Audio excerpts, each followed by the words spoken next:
ఇక అటు కేసీఆర్ నియోజకవర్గం గజ్వేల్ మున్సిపాలిటీపై కాంగ్రెస్ ఫోకస్ చేసినట్లుగా తెలుస్తోంది. ఆపరేషన్ ఆకర్షతో కేసీఆర్ ఇలాఖాలో కాంగ్రెస్ జెండా ఎగరవేయాలని చూస్తున్నట్లు ప్రచారం. గజ్వేల్ ప్రజ్ఞాపూర్ మున్సిపాలిటీలో 20 వార్డులు ఉండగా 11 సీట్లతో బీఆర్ఎస్ స్పష్టమైన ఆధిక్యం సాధించింది. కాంగ్రెస్కు 7 సీట్లు రాగా బీజేపీ ఇండిపెండెంట్లు ఒక్కో స్థానం గెలిచినటువంటి పరిస్థితి ఉంది. దీంతో బీఆర్ఎస్కు చైర్పర్సన్ పీఠం ఖరారైపోయింది. అయితే ఇక్కడే ట్విస్ట్ నెలకొంది.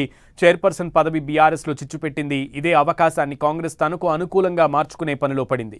బీఆర్ఎస్ నుంచి 17వ వార్డులో ఉద్యమకారుడైన నరసింగరావు సతీమణి పద్మాబాయి గెలుపొందగా 19వ వార్డు నుంచి గంగిశెట్టి చందన విజయం సాధించారు. ఇప్పుడు వీళ్ళిద్దరూ చైర్పర్సన్ పదవి ఆశిస్తున్నారు. పద్మాబాయికి మాజీ మంత్రి హరీష్ రావు, ఎమ్మెల్సీ ఒంటేరు యాదవరెడ్డి సపోర్ట్ చేస్తుండగా ఆమెకే చైర్పర్సన్ పదవి దాదాపు కన్ఫర్మ్ అయినట్లు ప్రచారం జరుగుతోంది. అయితే ఒంటేరు ప్రతాప్ రెడ్డి ముఖ్య అనుచరుడైన గంగిశెట్టి చందర్ తన భార్య చందనకు చైర్పర్సన్ పదవి కావాలంటూ పట్టుబడుతున్నారు. తన భార్యకు చైర్పర్సన్ పదవి ఇవ్వకపోతే మరో 5 కౌన్సిలర్లతో కలిసి కాంగ్రెస్లో చేరేందుకు సిద్ధమైనట్లు సమాచారం. ఇప్పటికే చందర్కు కాంగ్రెస్ పార్టీ ఆఫర్ ఇచ్చినట్లు తెలుస్తోంది. గతంలో ఉద్యమకారుడిని నిర్లక్ష్యం చేశారని కేసీఆర్పై ప్రచారం జరిగింది. ఇప్పుడు ఉద్యమకారుడికి పదవి ఇస్తున్న సమయంలో పార్టీ చీలే పరిస్థితి కనిపిస్తోంది. ఈ అవకాశాన్ని కాంగ్రెస్ తనకు అనుకూలంగా మలుచుకునే పనిలో పడింది.